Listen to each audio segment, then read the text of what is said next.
Watch this video. It's another balloon popper. I'm sorry. There's so much to talk about them though. But then we'll talk. You take them on a date. Where would you take them? Shit.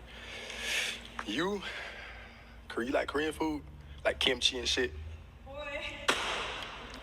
Fuck the bitch. Yo. Fuck the bitch. Wait. Are you? I'm not. Are you? What are you? Man, same shit, man. Y'all look the same. Bro, that's not.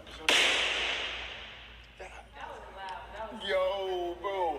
Alright, I'm gonna be quiet, bro. Yeah, man. You just the game like a Bro, you saying the wrong shit, bro. Man, fuck. Bruh. Okay. This the video. Before we break down the levels of that video, hi, for those of you who are new here, my name is Shayna. I'm a journalist. I talk a lot about decentering men, child-free living, and also food and travel, because that's my job that I have to clock in, clock out of. But I'm freelance, so not really. Anyway, if any of that sounds like a vibe, please like, share, subscribe, all that great stuff. And depending on when this goes out, because I'm leaving for Tales of the Cocktail in later July. Basically, if you're interested in learning about any new, interesting, fun, exciting things in the beverage world, especially new products that are coming out, let me know as soon as possible. If there's a specific spirit that you're super into, or wine or anything like that, type that below. If you're interested in a masterclass with me when it comes to me being a writing coach and working with a group of people, please also let me know that in the comments. That way I could put that in order. And now let's dive into this. So once again, it is this godforsaken format known as the balloon popper. Opposite genders, the man and the other man are, trying to figure out, who does the man in the black on black want to date? And, he talks about himself, says terrifying things, disgusting things. And then if the women or the people of the opposite gender say ew, then they pop the balloon, right? So how does he start off? He starts off by being anti-Asian. Of course, that's how you win the ladies. And then once she immediately picks up on this, because she obviously, right, she pops the balloon. What does he then do? He calls her a bitch, right? So then everybody goes, whoa, ha ha ha, but also yikes, right? So then they get into some more kind of problematic rhetoric. The phrase the "where are your people from" phrase, I have, as somebody who, while I am from the United States, my family is not, and I could kind of pick up when it comes to other people who I'm okay, diasporically, I feel like your people are not from here. I can pick up on that. And there's a way to say that that is respectful. And what that was giving was not respectful. And then to follow up with all of you look the same. Here is what I actually want to talk about. The lady, where when she heard the racism front and center, she might not have fully gotten it the first time around. But that second time around, when it was so blatant how anti-Asian his mentality is, or when it comes to fetishing, or just making them into just a monogamous whole, right? When she heard that, she went pop, and nobody else did. Here is why I think this is very important. The man who said that showed how unintelligent he is in a modern global society, that you can say something like that out loud in front of a room full of people, in front of in a publicized format that gets millions of views. You can spout that kind of nonsense, that kind of unintelligence so proudly, and then get mad at the host for being man, why'd you even make me do that? I'm trying to get ladies here. It shows an intense lack of intelligence. And we need to be hearing and looking for these kinds of things, especially if you're out there on the dating market, because it was dumb. And not just dumb. No, it actually shows a very, very low IQ within that person. Being racist is always dumb.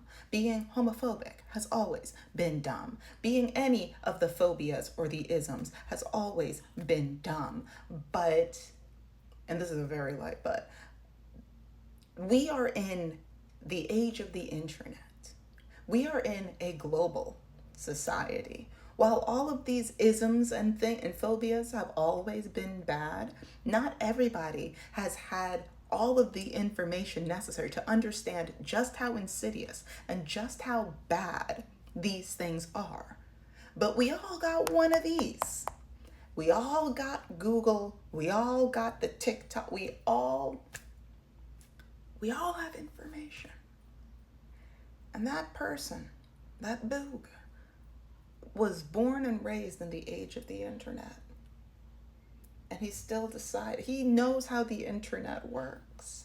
And he still decided to be so loud and so dumb. Just mouth breathing, bottom lip drooling. Profound forehead given Neanderthal. He proceeded to be so dumb on the internet. Anyway. And none of the other women popped their balloons. None of the other women said, whoa, this is going to be a problem. Actually, this is now unattractive. Unintelligence should be unattractive, but it's not. And that kind of unintelligence seeps its way into the rest of your relationships, which is why when people marry racists, when people marry Trumpers, when people marry homophobic people, it's never an isolated incident. It's never, oh, well, this won't affect me. It will. It will, and it always does. But you think that you're the exception to the rule because you're not within that specific demographic in the way that you see it. What you're not hearing, though, is that I look down on othered people. I look down on minorities. I look down on people who are different than me in a way that scares me, in a way that confuses me, in a way that insert whatever here. And guess what? If you are a woman in relationship to a man, there's a car zooming by. If you're in a relationship with a man and you are a woman or you are a femme or you are whatever non-man, you are already othered. You are already othered. And none of these isms sit as singular. They all sit on the same bleacher together. They're all holding hands, tickling fingers behind the back. So, yeah, please be on the lookout for this kind of lack of intelligence. And don't just think that, oh, well, he doesn't know any better. Oh, well, I had one person say to a man who used the N-word, white woman to a white man, and then she told me this. This is what honestly ended our friendship.